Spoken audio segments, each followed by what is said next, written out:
प्रभु यीशु मसीह में स्नेही बंधुओं, हमारे पिता ईश्वर और प्रभु यीशु मसीह आप लोगों को अनुग्रह तथा शांति प्रदान करे।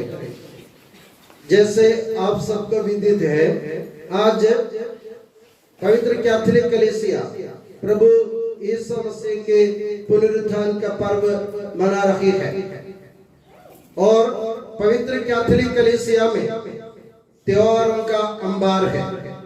पवित्र कैथोलिक कलीसिया में त्योहारों की कोई कमी नहीं और यहाँ तक हम बोल सकते हैं ऐसा कोई दिन नहीं होगा जब माता कलीसिया या पवित्र कैथोलिक कलीसिया कोई ना कोई पर्व न मनाती है। रोज कोई ना कोई पर्व मनाया जाता है। ऐसे पर्वों के बीच में सबसे श्रेष्ठ, सबसे सुंदर, सबसे महानतम और सबसे फलदायक पर्व जिसे हम कहते हैं, जिसे हम पर्वों का पर्व कहते हैं, वो है प्रभु यीशु मसीह के पुनरुत्थान का पर्व। प्रभु यीशु मसीह के पुनरुत्थान के पर्व को पर्वों का पर्व क्यों माना जाता है, क्यों कहा जाता है? एक दफा प्रभु यीशु मसीह अपने चेलों के साथ कैसरिया फिलिप्पी प्रदेश से होकर जा रहे थे और प्रभु ने अपने चेलों से पूछा, लोग मेरे बारे में क्या कहते हैं कि मैं कौन हूं?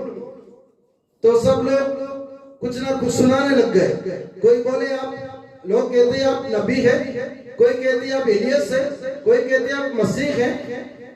तो प्रभु यीशु मसीह ने उनको रोका और उनसे कहा, उनसे पूछा, एक मार्मिक और एक व्यक्तिगत सवाल पूछा प्रभु ने उनसे। प्रभु ने कहा, दूसरों की बातें सुनाना तुमको अच्छा लगता है।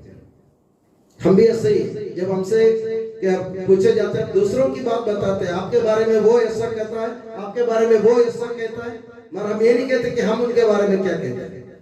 ये प्रभु ने उनसे पूछा, तुम मेरे बारे में क्या कहते हो? लोगों की बातें छोड़ो, लोग मेरे बारे में चर्चाएं कर रहे हैं और उनको बोलने दो, मगर तुम मेरे बारे में क्या समझते हो कि मैं कौन हूं?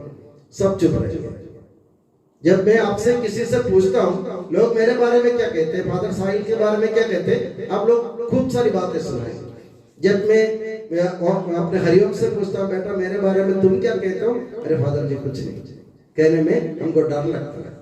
तो इसी प्रकार शिष्यों सब चुप हो गए और शिष्यों में सबसे प्रथम और शिष्यों के जो अगुआ है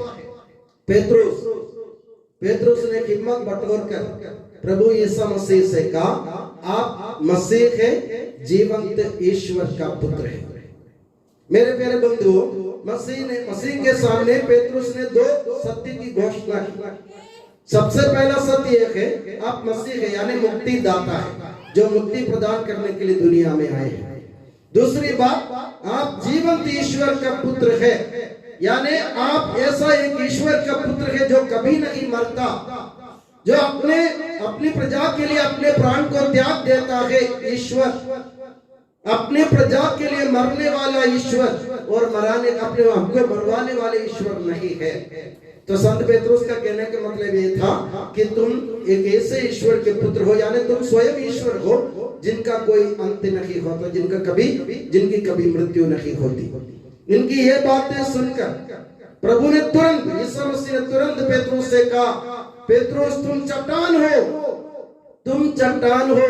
प्रभु ने पेत्रुस से ये नहीं कहा कि जो बात तुमने की वो चट्टान की जैसे लग रही है, और प्रभु ने कभी नहीं कहा पेत्रुस से तुम्हारी भावना चट्टान जैसे लग रही है। प्रभु ने पेत्रुस से कहा कि तुम चट्टान हो, इस चट्टान के ऊपर मैं अपनी कलीसिया की स्थापना करूंगा। यानी तुम अपने विश्वास में अटल हो चट्टान जैसे, इसलिए तुम्हारे विश्वास की नींव पर मैं अपनी कलीसिया की स्थापना करूंगा। तो मेरे प्यारे बंधुओं, पुनरुत्थान पर्व क्यों श्रेष्ठ माना जाता है? इसलिए कि यीशु मसीह के पुनरुत्थान पर हमारे विश्वास की नींव पर हमारी कलीसिया की स्थापना हुई थी। पेत्रुस ने कह दिया, प्रभु यीशु मसीह तुम जीवंत ईश्वर का पुत्र हो, इसलिए हमारे पुनरुत्थित प्रभु यीशु मसीह पर हमारे विश्वास की नींव में, उसकी बुनियाद में हमारी कलीसिया की स्थापना हुई। तो पुनरुत्थान का पर्व हमारा विश्वास का पर्व है, हमारे विश्वास को परखने का पर्व है कि हम प्रभु यीशु मसीह में कितने विश्वास करते हैं। प्रभु यीशु मसीह एक दफा यरूशलेम के पास यरूशलेम के पास में अपने दोस्त लाजरुस के घर गए। लाजरुस मर गया था, प्रभु को खबर मिली थी। तो लाजरुस की बहन मार्था ने प्रभु से कहा, प्रभु आप यहाँ होते तो मेरा भाई नहीं मरता। तो प्रभु ने कहा तुम्हारा भाई जी उठेगा। तो उसने कहा मुझे मालूम है कि अंतिम दिन के पुनरुत्थान में वो जी उठेगा। मगर प्रभु यीशु मसीह ने उनको दो सत्य सुनाए। कौन कौन से सत्य सुनाए? मार्था को उन्होंने पहला सत्य सुनाया, जो मुझ में विश्वास करता है वो कभी नहीं मरेगा। दूसरी बात, जो मुझ में विश्वास करते हुए जीता है वो कभी मरने पर भी जीवित रहेगा। तो मेरे प्यारे बंधुओं, संदेश साफ है। हमारे प्रभु यीशु मसीह जो कहते हैं वही करते हैं। और उन्होंने कहा कि मैं तुम्हारे लिए मरूंगा, वो मर गए। उन्होंने कहा कि मैं तुम्हारे लिए जी उठूंगा, वे जी उठे। अब उनका एक और वादा पूरा होने को है। उन्होंने कहा मैं संसार के अंत में आ जाऊंगा, वापस आऊंगा स्वर्ग से। क्यों? तुमको मेरे पिता के राज्य में ले जाने के लिए। प्रभु ने कहा मेरे पिता के यहाँ बहुत सारे निवास स्थान है और मैं फिर आकर तुमको मेरे साथ ले जाऊंगा, ताकि जहाँ मैं हूँ वहाँ तुम भी रहो। तो पुनरुत्थान का अर्थ यही है, हम इस दुनिया में हमारे जीवन के बाद हमारे शारीरिक मृत्यु जरूर होगी, मगर चिंता ना करें, प्रभु हमारे लिए तैयार बैठे हैं हमको प्रभु ईश्वर के राज्य के वारिस बनाने के लिए। ये उम्मीद पुनरुत्थान पर्व का है। इसी उम्मीद पर अपने जीवन को बिताते हुए, अपने विश्वास को अक्षुण्ण बनाए रखते हुए, प्रभु यीशु मसीह में भरोसा जताते हुए हम अपने जीवन बिताने की कोशिश करें।